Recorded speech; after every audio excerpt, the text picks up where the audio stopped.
Shalom, selamat pagi Bapak Ibu Saudara sekalian yang dikasihi Tuhan. Salam sehat, kiranya Tuhan senantiasa melindungi kita. Untuk pagi hari ini saya akan merenungkan atau kita akan merenungkan dari Galatia 6 ayat 1 sampai dengan 5.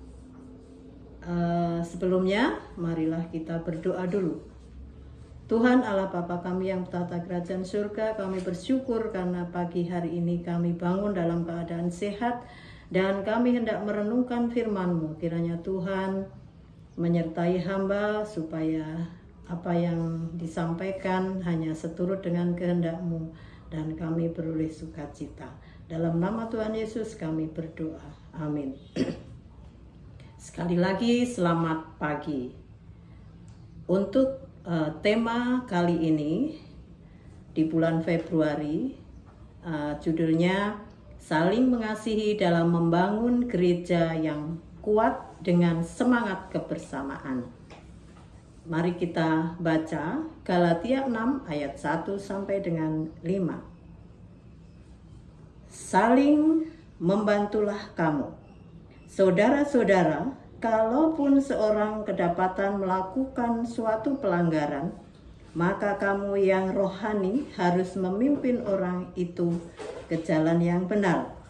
Benar, dalam roh lemah lembut sambil menjaga dirimu sendiri, supaya kamu juga jangan kena pencobaan. Bertolong-tolonganlah menanggung bebanmu, demikianlah kamu memenuhi hukum Kristus. Sebab kalau seorang menyangka bahwa ia berarti, padahal ia sama sekali tidak berarti, ia menipu dirinya sendiri. Baiklah, tiap-tiap orang menguji pekerjaannya sendiri, maka ia boleh bermegah melihat keadaannya sendiri dan bukan melihat keadaan orang lain. Sebab tiap-tiap orang akan memikul tanggungannya sendiri. Amin. Saudara sekalian yang dikasihi Tuhan, pada ayat 1 ada kata pelanggaran. Pada ayat 1 ada kata pelanggaran. Pelanggaran itu mudah dilakukan dan itu dialami oleh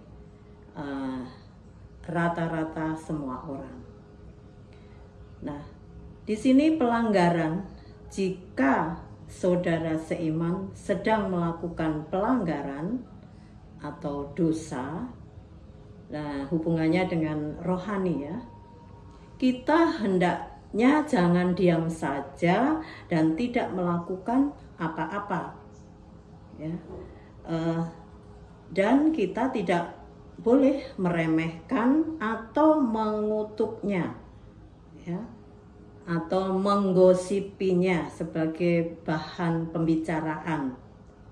Tetapi sebaiknya kita panggil pendekatan, berusaha untuk memulihkannya dengan kelemah lembutan, tidak dengan rasa emosional atau emosi, yang tujuannya memperbaikinya sehingga bisa sembuh.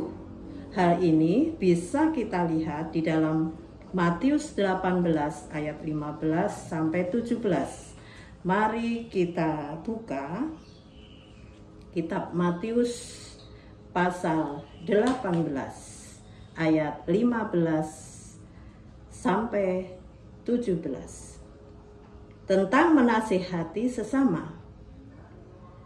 Apabila saudaramu berbuat dosa, tegurlah dia di bawah 4 mata.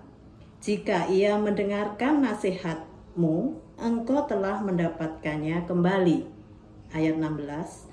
Jika ia tidak mendengarkan engkau, bawalah seorang atau 2 orang lagi, supaya atas keterangan 2 atau 3 orang saksi perkara itu tidak disangsikan. Ayat 17, jika ia tidak mau mendengarkan mereka, sampaikanlah soalnya kepada jemaat, dan jika ia tidak mau juga mendengarkan jemaat, pandanglah dia sebagai seorang yang tidak mengenal Allah atau seorang pemungut cukai.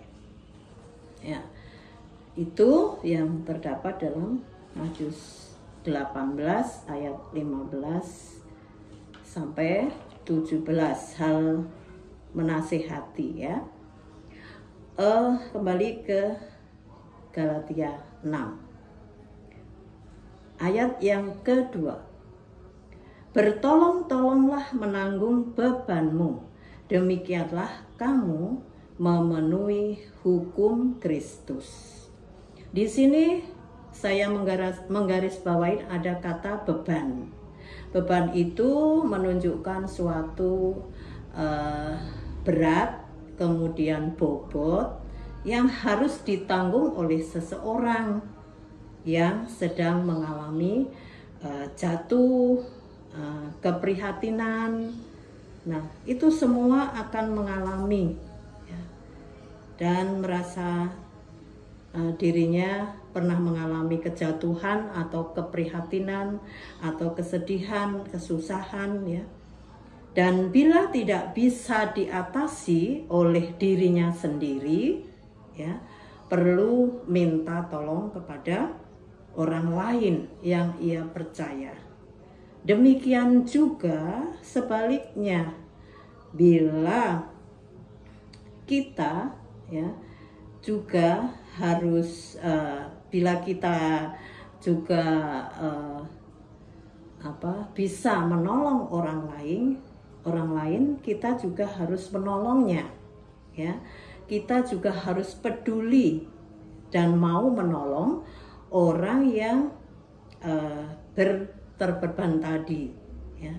Dan ayat ini mengajarkan kepada kita yaitu bahwa kita harus saling menolong dan menanggung beban bersama ya, dengan sikap ya, sikap yang seharusnya patut dilakukan oleh pengikut Kristus. Kemudian ayat ini juga mengajarkan kepada kita untuk bersabar terhadap orang lain ya, dan kesalahan mereka ya. Jadi kita harus bisa melihatnya dengan sabar, bahkan bila kita bisa menasehatinya atau meringankan bebannya, kita juga harus tetap sabar, tidak emosional ya atas kesalahan yang mereka lakukan ya. Jangan langsung emosional dan menghakiminya ya. Dan ayat ini juga mengajarkan kepada kita untuk saling menguatkan dan saling mendukung satu sama lain ya, di tengah kekecewaannya, kesulitannya, rasa kehilangannya ya. Kita harus berada di posisi yang membuat dia menjadi lebih diringankan.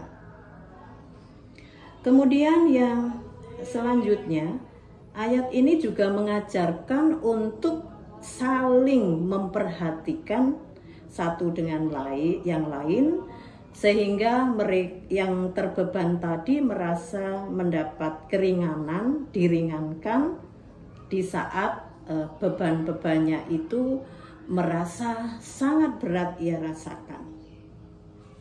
Kemudian dalam ayat 3 sampai 5 sekaligus, di sini bagaimana kita saling menolong ya, dan membantu, saling menolong, membantu ya. Dan biasanya dalam kegiatan saling menolong dan membantu di gereja ya, itu akan muncul suatu godaan ya. Godaannya ini bentuknya bermacam-macam ya, sehingga apa yang kita lakukan dalam menolong seseorang, membantu seseorang, itu akan muncul rasa kesombongan kita, ya. Sebab di sini akan timbul rasa bahwa dirinya merasa lebih penting dan lebih berarti bagi orang yang mengalami beban tersebut, ya. Nah, jadi kesombongan itu muncul di tengah-tengah saat terjadi tolong menolong, ya, di dalam sesama anggota jemaat, ya. Padahal ya di sini dia merasa sangat berarti, padahal ia sama sekali tidak berarti. Bagaimana ini, ya? Dia merasa berarti padahal orang lain menganggapnya tidak berarti. Yang berarti di sini menipu dirinya sendiri. Di hadapan Tuhan kita bukanlah apa-apa. Jadi apapun yang kita lakukan itu di mata Tuhan tidak ada apa-apanya. Makanya jangan timbul kesombongan dalam hal menolong atau membantu mereka yang terbeban, ya. Dosa dan kasih, ya, dosa dan kasih karunia-Nya itu yang bisa membuat kita itu merendahkan hati kita, ya, dalam bantu-membantu atau tolong-menolong, ya. Dan kesombongan ini bisa terjadi bila kita selalu punya pikiran merasa lebih baik daripada orang lain. Selanjutnya, kita juga, ya, bisa juga merasa suka membanding-bandingkan dengan orang lain, ya. Kadang tidak merasa dirinya itu merasa rendah diri, ya, minder, ya, melihat orang lain, ya, saya tidak mampu dibandingkan dia, ya, saya belum pantas menolong dia, ya, lebih baik saya tidak melakukan apa-apa. Nah, misalnya seperti itu, ya. Nah, itu juga merupakan hambatan atau halangan di dalam kegiatan tolong menolong atau bantu membantu di dalam kehidupan berjemaat. Dan menganggap orang lain itu lebih mampu dari dirinya secara rohani dan merasa dirinya ini tidak berguna, tidak punya keahlian apa-apa. Padahal di hadapan Tuhan kita semua itu sama. Tuhan mengaruniakan masing-masing orang itu kelebihan yang berbeda-beda, ya. Kemudian berikutnya, kita ingin apa yang kita lakukan itu dipuji oleh orang lain, ya, atas perbuatan yang kita lakukan, ya. Nah, alasannya untuk dipuji itu supaya bisa membuat kita semangat dalam melakukan pelayanan, ya. Wah, percuma saya sudah ikut melayani ke sana ke sini, nggak ada satu orang pun yang memuji saya, ya, males ngapain melakukannya. Nah, kadang ada pikiran seperti itu, ya. Nah, jadi semangatnya itu bisa muncul karena ada harapan nunggu dipuji orang dulu, ya. Nah, itulah yang bisa terjadi di tengah-tengah dalam pelayanan atau tolong menolong dalam berjemaat. Jadi berhentilah untuk membanding-bandingkan dengan orang lain, ya. Lakukanlah pekerjaan kita sendiri, ya, yang telah dikaruniakan Tuhan kepada kita, ya. Kita ingat seperti perumpamaan Tuhan tentang talenta, ya. Talenta menurut saya yaitu kesanggupan yang bisa kita lakukan, ya, untuk kemuliaan nama Tuhan. Jadi apa yang bisa kita pakai untuk melayani Tuhan dan sesama kita. Nah, itu semua orang itu punya karena Tuhan memberikannya kepada semua orang. Nah, Tuhan memberikan talenta kepada kita masing-masing ya, yang telah diberikannya ya, berbeda ya, dan talenta itu juga sebagai tanggung jawab kita, beban kita untuk bisa kita pakai dalam pelayanan, dalam melayani di antara anggota jemaat atau saudara-saudara kita yang membutuhkan. Nah, disinilah Tuhan dalam firman Tuhan ya mengajarkan kepada kita untuk saling membantu satu dengan yang lain, untuk saling memperhatikan satu dengan yang lain, saling menasihati satu dengan yang lain bila melakukan kesalahan, dan bila mengingatkan jangan membuat jangan ada rasa biar membuat dia malu di hadapan orang banyak ya, jangan melakukan seperti itu ya. Nah, tadi di ayat di dalam Matius sudah kita baca bagaimana kita menasihati saudara-saudara kita ya. Nah, demikian ya, jadi di sini ya, firman Tuhan pada pagi hari ini dapat kita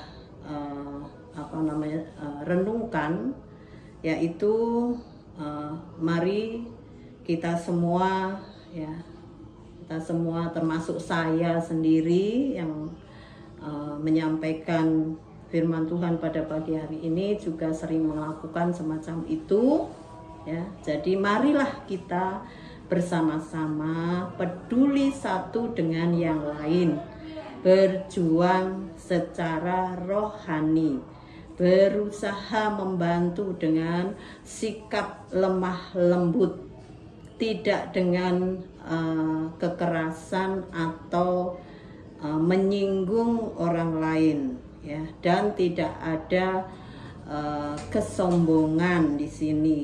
Nah, dan di sini Allah telah menjadikan kita pilihannya melalui kasih karunia-Nya.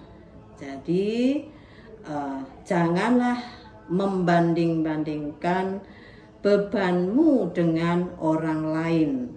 Jadi beban itu harus kita tanggung ya, kita nikmati sebagai pekerjaan yang Allah berikan kepada kita. Demikianlah firman Tuhan kiranya dapat menumbuhkan cinta kasih kita kepada Tuhan dan iman kita semakin bertumbuh. Mari kita berdoa. Terima kasih ya Tuhan atas firman-Mu pada pagi hari ini. Kiranya firman-Mu mengajarkan kepada kami untuk mau saling menolong satu dengan yang lain terhadap saudara-saudara seiman dan sejemaat. Amin.